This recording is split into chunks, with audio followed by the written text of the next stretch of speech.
You ever found yourself lost in a deep rabbit hole on the internet? Days, weeks, perhaps months go by and you still find yourself coming back to read people's innermost, darkest, and most twisted thoughts. That's exactly what happened to me when I came across this thread a few years ago. Put forth by Reddit user, "Oh gosh, where to begin?" when they asked, "Throwaway time.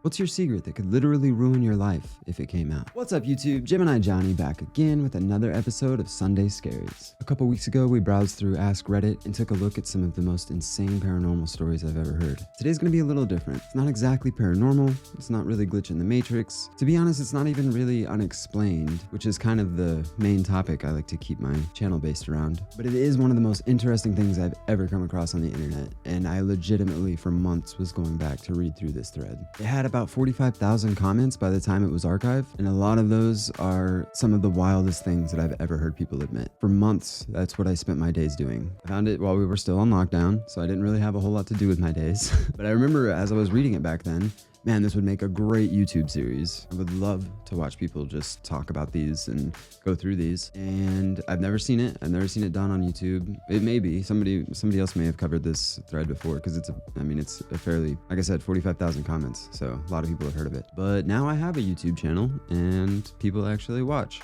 So I figured it would make for a good video. I will put a link to the original thread in the description below. So if you want to go and read through it yourself and you just can't get enough of these like I couldn't, then yeah, you can go check it out yourself. Do you have any that are, particularly stand out or anything? You can send them my way. Maybe I've seen them, maybe I haven't. Yeah, there's 45,000 comments, which obviously not all of those are people admitting their secret. A lot of those are people replying to people admitting their secrets. It's also, I don't know if you noticed, this is from 12 years ago. So probably some of these things have come to light in these people's lives since then, which is wild to think about. If you enjoy scary true stories, then join me every Sunday for the Sunday Scary series. And if you enjoy creepy content or conspiracy theories, then join me on Tuesdays and Thursdays for some brand new reaction videos. And if you like reaction videos, then you can become a member of the channel and get an extra Member Mondays video. So there you go. All right, I should probably stop rambling now. You guys get the point, right? We'll get back to, oh gosh, where to begin in their entire question. Without further ado, let's jump right in. I decided to post this partially because I'm interested in the reaction to this, as I've never told anyone before, and also to see what out there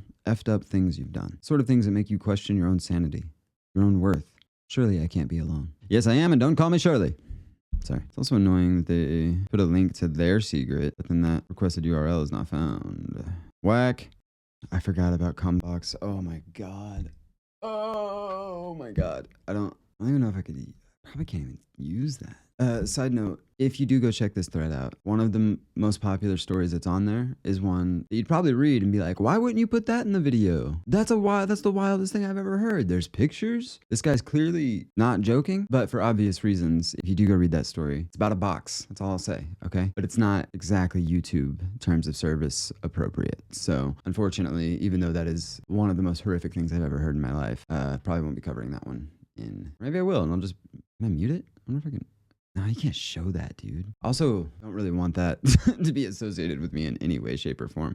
Like, it's on Know Your Meme. It's, it's like a part of internet lore at this point, and I don't want to be associated with it, so I'm sure you can understand. But there's plenty of other good ones, don't worry. We'll get into them. Throwaway 215091. One of my favorite stories in this entire thread. 2.5 years ago, I was in dire financial straits, so I sold my home to keep my struggling business afloat. I neglected to tell the owners that they have an 800 square foot bunker on the property that I built about 7 years ago. The bunker that I've called home since I sold it. The entrance to it is well hidden, but I come and go very early, very late in the day. I'm a single man who keeps to himself. I'm now in a situation where I could move somewhere else, but I love this hidden paradise so much. And that is it. That's all he posted. He never posted a picture. People asked him. I don't know if you saw, there's almost 5,000 comments to that, but that was it. He didn't post a picture. People asked for pictures. People asked for everything. You can go check that account. That is the only thing that account ever posted. It was a legit throwaway. I think that's why I like that one so much. They stuck to the assignment. They knew they did exactly what they needed to do. They told their secret and got out of there. They didn't stick around to give more details. They were like, no, that could be anywhere in the world, bro. Crack the code, sell your house and still live in it. Man, that's what I'm trying to do. Just live rent free for years. But you got to know eventually the gig's going to be up. Like eventually you're going to have to figure something else out. They're going to find you. It's a matter of time. Or maybe not. Maybe he's still living in the bunker to this day. That was 12 years ago. Hope that person is doing well. Yeah, I assumed it was a guy. I don't even know why. It doesn't even give you that info. So some of these are a little shorter like that. Some of them are very long and give a lot of detail. Like this next one. That one was also pretty light and nice. Some of these get pretty dark. Just the heads up. Like this next one is starting to get into that territory. So user ABCH, which again was another throwaway. All of these are throwaway accounts. I don't feel like I need to say that with every account. That was the whole point, was they were supposed to be throwaway accounts. User ABCH shared this story. Background. I'm a guy in my late 20s, was taken into care aged 7. Everyone around me already knows that I was brought up by foster families because I had a shit early childhood. I deliberately keep it vague and say stuff like, I'd rather not go into it, so that people will just assume I was abused in some way and they'll stop asking about it. The truth is that for the first 7 years of my life, I was brought up as a girl by my psycho birth mother who really wanted a daughter and didn't let the snag of giving birth to a boy stop her from trying to raise one. She was a pretty successful professional in a legal field, not entirely sure what, and had me via anonymous sperm donor from a fertility clinic. She found out I was a boy at a late ultrasound and then moved across the country. Gave birth to me at home and continued to move about until I was 5 or so. It was just the two of us all my life. We had contact with other people, of course, but they very rarely got very close. I had lots of friends, but was always supervised. I found out way after that my mother's strong puritanical Christianity was a lie she used to explain why she was so strict about me being private and never letting anyone see me get changed or anything. I just accepted all of this as fact, never having been told anything different. I was sent to a religious school for girls and had a really great childhood. I was a bit of a tomboy and played with Lego and toy animals rather than dolls and stuff, but that's not unusual, and no one ever questioned I was a girl, even me. I knew about men and women, but had never really seen much of naked people. My mother never ever spoke to me about it, but I kinda had the impression that when I grew up and got boobs and stuff, my dick would kinda fall off or something and I would be a woman. And other kids would keep their dicks and they'd be men. I don't know, to be honest. I never really thought about it. Anyway, I carried on with my happy girlhood and had a bunch of friends and everything was great until I was 7 and a teacher accidentally spilled a cup of hot coffee over me at school. The liquid soaked through my clothes and was scalding me, so the staff immediately stripped me out of my dress and underwear to get the hot coffee from my skin. And then they found out. The cops were called and I got taken to speak with who I guess would be social services. They asked me a bunch of questions about life at home and stuff. Meanwhile, my mother was taken in for questioning too. She refused to acknowledge me as a male and insisted I was her daughter. Because she was, delusional and stuff, I wasn't allowed to go back home, but got put with a foster family and went through loads of therapy and stuff. The worst part was that literally overnight, I lost everything. My mother, my home, all my toys, all my clothes. I moved school, so I lost all my friends. They cut all my hair off and told me I wasn't a girl anymore. It was really traumatic. The first foster home wasn't that great. They had 3 boys already, and going from a sheltered, religious-only child upbringing to a rough and tumble, testosterone-filled environment was really difficult. They tried to force me to be masculine, and I was just too confused about what they wanted. Anything girly was reprimanded, and I felt so lost and alone because nothing I did was right. I tried to commit when I was 11 and again at 13 because I didn't feel I fit in anywhere. After the second attempt, they moved me to a different foster family who are awesome. I consider them to be my parents. They actually stood up for me. The first thing was that they let me grow my hair. From when I got taken into care, they buzzed my hair short and I hated it. They always had to hold me down and do it forcibly while I was crying and fighting. My new parents flatly refused to do it and said that loads of boys had long hair. They also let me quit karate and football and take up swimming and jazz dance. Since I'd been in care, no one had ever stood up for my right to choose what activities to do or how to dress before. It was amazing. In the end, I came out of it with a pretty healthy gender identity. I'm a guy, but not the most butch guy ever, but I'm fine with that. I went through school and got my degree and have a pretty good job and an amazing, supportive wife. Everything looks great. But I can never speak about my early childhood and how I grew up as a little girl. And then in the responses, somebody said, "Amazing story, glad you turned out okay." And ABCH replied, "Thanks. I'm just starting to do some volunteer stuff with kids who need people to talk to." I had a lot of therapy and stuff growing up, much of which was entirely inappropriate. I was in group therapy for kids who were abused at home, but I don't consider myself to have been abused. And I think that although it was often annoying/pointless at the time, it really did help a lot. What I mean to say is that yes, I think I've turned out alright-ish, but it took an awful lot of time and effort to become alright. Man, that is a heavy story. And just goes to prove that you never know what people are going through, have gone through. Man, that is a wild way to grow up. And hey, if you thought your parents were bad, at least they didn't force you into gender identity crisis, But I love that story because this person, went through this horrifying ordeal and came out better on the other side, Maybe not better, but they came out all right-ish, as they said. And they're living, a healthy, functioning, somewhat happy life. So I love those kind of stories. If that kid can get through that, humans are resilient. That is one thing I will say about us. We have a lot of flaws, but we are resilient. And if we weren't, we wouldn't be here, right? This next story is one of those that I have wondered about ever since I read it the very first time. And I'm sure you will too, because, well, you'll see. Lost Angels 1, 2, 3, 4, 5 brings us this story. This isn't necessarily something that could ruin my life, but it could ruin many others. I haven't told anyone before. My father recently went to prison for a white-collar crime that he pled guilty to. He didn't commit this crime, but the alternative was fighting a highly sensationalized, media-obsessed, scapegoat case and potentially getting 20+ years. While he was in prison, I read his little blue book, which I knew contained all the missteps of everyone he's worked with. He has always been an extremely scrupulous man, so these offenses were something he took seriously enough to note. I have information on countless state employees, incredibly prominent and wealthy community members, numerous elected city and state officials, and police officers. This information could ruin lives and start political controversy. My father is an incredible man and is not vengeful whatsoever. He will never use any of this info against these people, despite the fact that most completely turned on him and stayed uninvolved at all costs, or started pointing fingers. When I picture my aging father sitting in a maximum security jail cell, sleeping on a metal sheet without a mattress, he wasn't given one until his 5th night.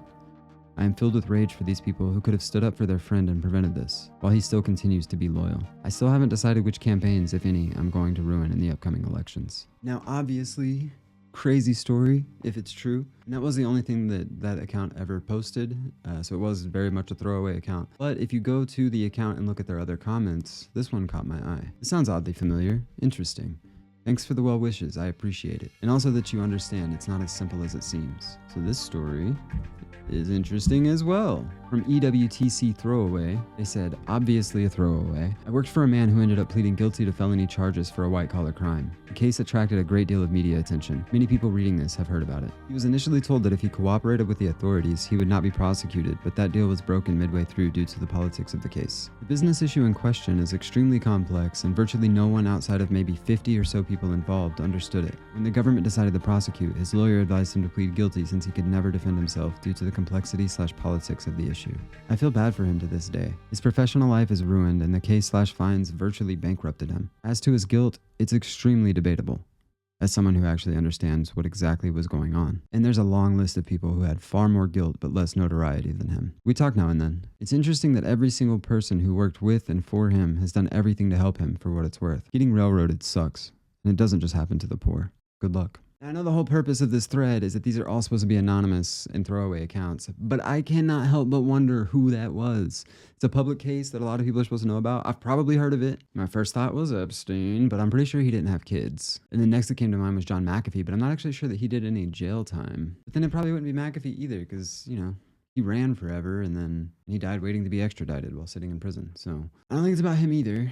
And yeah, 12 years ago, I think he was still on the run. I don't think he ever did jail time back then. So I don't think it was him either. It's probably a much less public figure than that, but still like something that was in the news back in the day. And if any of that gave it away, there's people in the comments saying like, if you know about this was enough information to give this away. So clearly I don't know about it because I can't figure out what it was. And when you try to search good guy who went down for his co-conspirators and stuff like that, you're not going to find anything. So if any of that rung a bell for any of you and you think you might know who that was about, let me know in the comments because, man, I've been thinking about it for a couple of years now and I'm so curious. I thought the first time I read it, I was like, oh, that'll probably pop back up in the news someday and I'll be like, oh, that must have been what that guy was talking about, but never did. So yeah, if you know what that might have been referring to, please let me know because I am so curious. Because it would be kind of cool. Like obviously people are going to see the best in their dad. Like, but then the coworker also said, you know, the second story also said that he was a really good guy. And if what the second story said was true and everybody who worked with him before and worked for him are still trying to help him out, then he must have been a pretty good dude, or must be, I should say. I assume he's still around, I don't know. But it would be super interesting to find out somebody that was like vehemently hated because of the way that the media portrayed him and then come to find out he was actually like a really good guy. Probably not. But yeah, if you know what that might have been, let me know in the comments because I'm so curious. All right, this next story is a quick little one, but it's really good. You'll see why. Thrown Away 2389 tells us this story. I once helped out my female friend's family by taking care of their cat for a week. Every day for a week, I would go over there and snoop around their house. I found my friend's diary and proceeded to read the entire thing. I used this information to get her to like me, and she is currently my wife. My wife! All right, now this next one blows me away that somebody would even admit this openly on the internet, even from a throwaway account. Strap in. Flail Wielder says, I once taped a Mets game without the expressed written consent of Major League Baseball. What? You motherfucker. This next story comes from I Am a Liar 22. I'm not sure if we can trust it. Just kidding. First time telling anyone this. This thread is so deep that probably no one will see. But if one person does see it, I'll feel better. I Am a Liar 22. Lots of people saw it. You got 4,000 upvotes. So I hope you feel a little better. I am basically living a lie. I told my entire family I was able to transfer out of community college and into a university, but I never finished up the requirements. So since I live at home, every day instead of going to school, I go to the local library and BS. My lies are so extensive, I even go to the campus and meet my girlfriend for lunch sometimes. I've made fake transcripts to show my family, and to make it look like I'm actually studying, I go to MIT OpenCourseWare to look up facts that I learned in class that day. I have become a remarkable liar. I hope to be transferring in the fall, and then I look forward to living a normal life. Coming clean is not an option at this point. So once again, a complete throwaway account. They never posted anything else, except that account did also 12 years ago, and I'm assuming they meant to use their actual account and not their throwaway account, and they just forgot to switch the login back. They commented, Will Wheaton, a class act and a gentleman. I hope he gets a good role that puts him back in the spotlight. And that was 12 years ago. Well, that didn't happen. But he was recently in the spotlight for getting triggered by Larry David pretending to strangle Elmo, which is such a weird sentence to say out loud. Yeah, it kind of sucks. I mean, I'm sure Will Wheaton is a good guy, but it's a little silly to go on a rant about Larry David being Larry David. Which how weird that Will Wheaton, to be clear, Will Wheaton has not been in the news for the past decade. Can you name another Will Wheaton thing that happened in the past decade? I can't think of a single thing that Will Wheaton has been in the news for in the past decade or 12 years since this guy said, Will Wheaton, a class act and a gentleman. I hope he gets a good role that puts him back in the spotlight. It's how weird that I would be going through this thread 2 weeks after that happened with Will Wheaton being back in the spotlight. I don't know.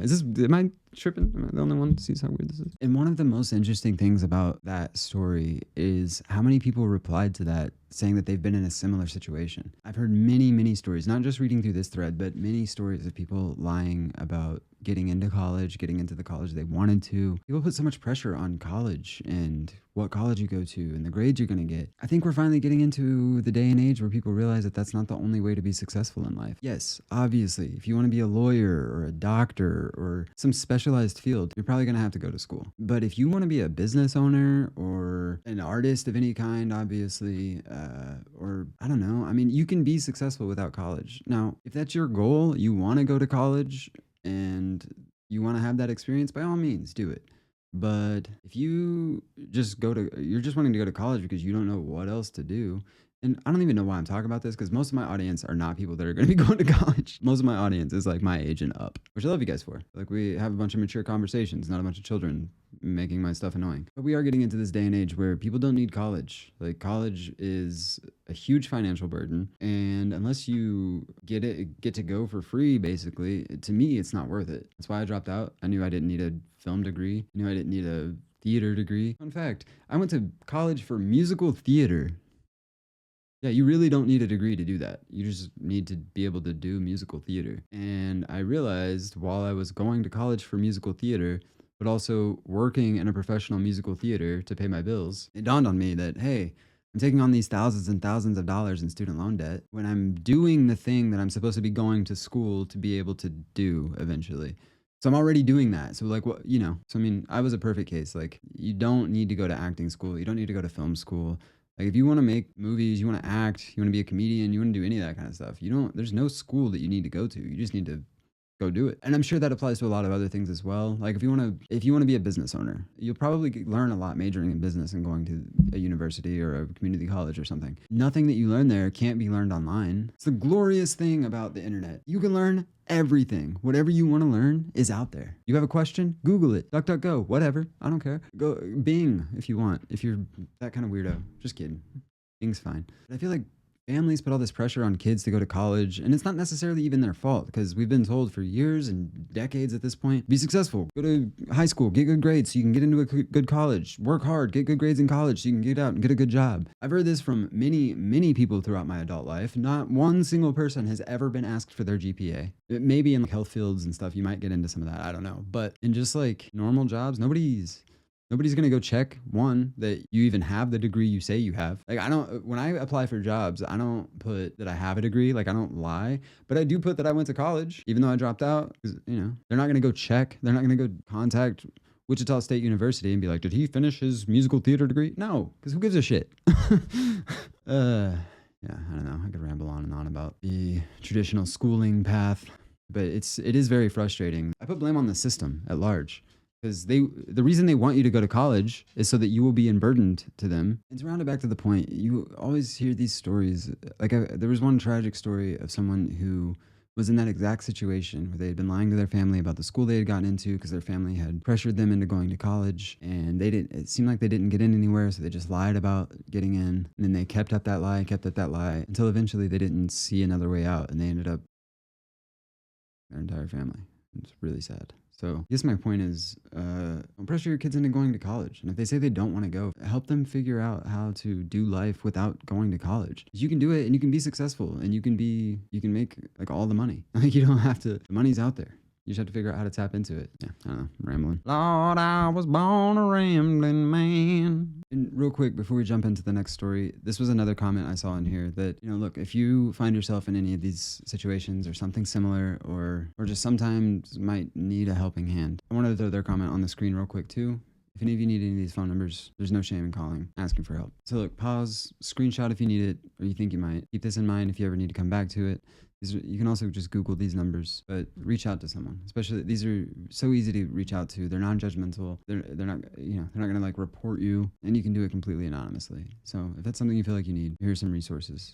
It could be good for you. Now, that being said, this next one is a little bit darker. I know some of these have been kind of light and fun, but like I said at the beginning, some of these do get pretty dark. It's not very long, so if I do start into the story and you feel like it's one that you just don't want to hear, can't hear, whatever the case is, no judgment. Feel free to pause, catch back up, skip to the next story. But yeah, you'll see why. This is my old account, so might as well throw it away. While on deployment, I killed a man in the coup de grace. The feelings of taking a man's life always weigh a heavy burden on me every day. No one likes hurting people. He had been hit by some of our mobile artillery.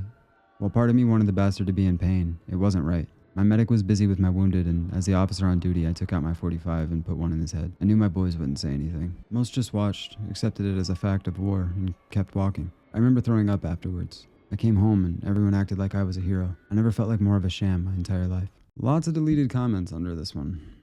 Shocker. What I will say is, it's very easy to sit here from my cushioned chair in my air-conditioned, heated house, judge that person who was on the other side of the world in the middle of a combat zone. Now, there's the argument of whether they should have been there in the first place or not, but that's not that person's fault. I have the utmost respect for our service members, people in our military. They sign up for what they believe to be a noble cause, or to help them in life, help them get through college. I know I just went on that college rant, but the people are signing up for the military not to go do things like that most of the time. I think there probably are a handful of people that want to do that kind of thing. But most people signing up for the military are not signing up to go commit atrocities. They're signing up to give themselves a better life. Now, I don't necessarily agree with just about anything that our military leaders decide to do, but that doesn't reflect on the military service members at all. Yeah, I mean, obviously, as a person who's never been in combat, as a person who's never, served in the military, it's very easy to be like, how could you do that? And shake, wag your finger at this guy or person and wag your finger at this person. But again, sitting in a comfy chair, making that judgment, you don't know how you would react in that situation. You might have done the same exact thing. I would like to think that I would, that I would want to help that guy. But if it's my guys versus you, it's a sad reality of war, Obviously, I'm a peace-loving person. I think I think we're at a stage in the progression of human history that we don't need to be having war anymore. We have technology, we have knowledge, we have ways of communicating. You can literally communicate with people that you don't speak the same language. There's an app. Anyone can download an app on their phone to translate and talk to anyone in real time. And yet we have people that are killing each other over belief systems, and ridiculous. But, that being said, there is war in the world, and really messed up things happen during that. And that's why we should be aiming for peace and worldwide peace. That kind of crap happens on both sides. Really sad, man. This next story is from a deleted account, and I think you'll see why. I came very, very close to committing a school shooting. I was picked on a lot in high school. I think it was because I tried so hard to be cool and everyone saw right through it. There were these 4 cowboy jock types that gave it to me the worst. After being publicly humiliated and beaten in front of a girl I liked, as she laughed and cheered, I decided that none of it was worth it anymore. I had no support at home being an only child and having parents that worked constantly, and cutting and burning myself didn't make me feel better anymore. So I got my dad's handgun out of the gun safe. He uses the same combo for everything, the idiot, and brought it to school with me the next day. I can't adequately describe to you guys how ready I was to kill these four. I had absolutely no fear or doubt in my mind. I wanted nothing more than to show everyone what happens when you push someone over the edge like they did. I had the gun tucked in my waistline. I was wearing this baggy pair of cargo shorts that I wore a couple times a week that day. I remember walking towards the Cowboys table, so damn ready for it to be over, when the gun fell out of my waistline, down my left short leg, and made the loudest sound as it hit the cafeteria floor. I tried my best to grab the gun real quick, but people saw what it was and screamed, and one of the instructors tackled me to the ground. They eventually concluded that I had brought the gun to school to impress people with badassery and had no intention of using it. I was expelled and sent to live at a youth ranch in Idaho until I was 18. I did have the intention of using it though. I was going to kill all of them. I'm 24 now and I still think about it all the time. I have not recovered from high school. I'm still terrified of people in general and avoid having relationships because of what I fear I'm capable of. I'm not looking for pity. I know what I did was wrong. It just feels good to tell the story. Thanks, Reddit. Ooh. There's some perspective for you, you know? I listened to a podcast of a guy that committed a school shooting, and I think he seemed like he shot a teacher on accident in the leg. He did time and, is now in society and living life and trying to make a life for himself. And it is really interesting to hear their point of view because without getting into the political debate around this topic, school shootings don't just happen in a vacuum. Those kids don't just randomly wake up one day and decide to do that. Those kids are pushed to that through a life of trauma and bullying and lonesomeness. And not trying to, sit here and victimize school shooters by any means. Like, obviously, it's a horrible thing, but I did think that was interesting to hear that perspective. Because these are humans. Any way you slice it, these are humans that are damaged to that point. That's not a fully functioning, healed, and happy human that decides to commit an atrocity like that. It's somebody who's extremely, extremely damaged. So I hope that poster in the years since has sought therapy. I hope they've gotten help. I hope they, can have an attempt at a relationship. Again, these were all 12 years ago, so a whole lifetime of change could have happened. Think about how much your life has changed in the past 12 years. And maybe some of you it hasn't a whole lot, but I mean, for me personally, I feel like I've lived 5 different lifetimes in the past 12 years. And like, obviously we all went through 2020 together and that was its own lifetime for each of us, it feels like.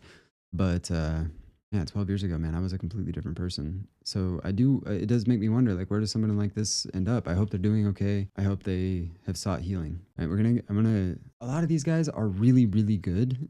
They're just, like, that one's even borderline. I don't know how that's going to work with the YouTube terms of service on that one. But a lot of these are really, really good, but they're kind of graphic and talk about things that I can't really talk about on YouTube. So, like I said, if you are interested in going and checking these out for yourself, feel free.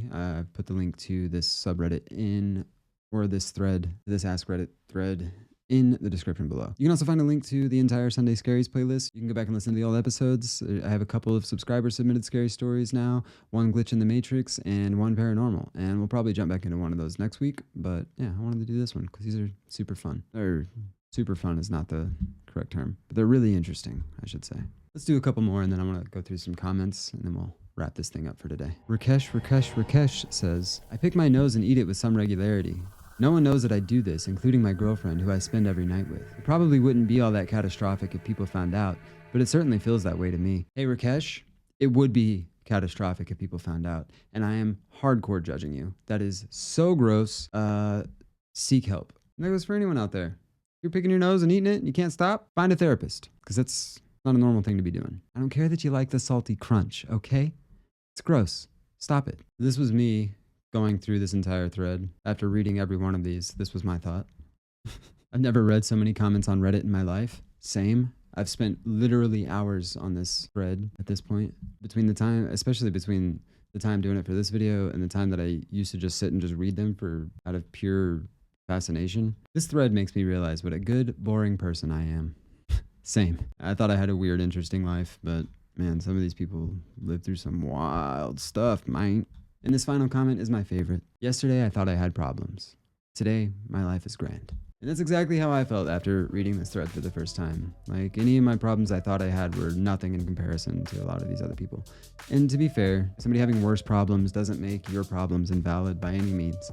Everybody has their own problems, but it does make you appreciate your own problems a little bit more when you read, stuff like that. So I hope this brought you a little bit of comfort in your own problems and know that if these people can get through these things, You can get through whatever you're going through. I appreciate you all tuning in. If you watched this far, be sure and drop a like, subscribe if you're not. It really does help the channel spread to more people. And leave me a comment. Let me know which of these stories you like the best. If you would like to submit your own unexplained, weird, creepy, whatever wild story you would like to submit and potentially have me read on a future subscriber submitted stories video, then feel free to send it over to my email. I'll drop it on the screen up top. I think it's also in the description below. But also, I'm Gemini Jonny on pretty much every social media now, so go follow me wherever you like to use social media, and I'll probably be posting there at some point. Don't forget to join me every Tuesday, Thursday, and Sunday at 4:15 p.m. PST. And if you're a member of the channel, you get an extra one on Mondays as well. Same time, same place. If you have any suggestions of stories you'd like to see me cover in a future video, also let me know in the comments. All right, I'll stop rambling. Let's get out of here. And until next time, stay creepy.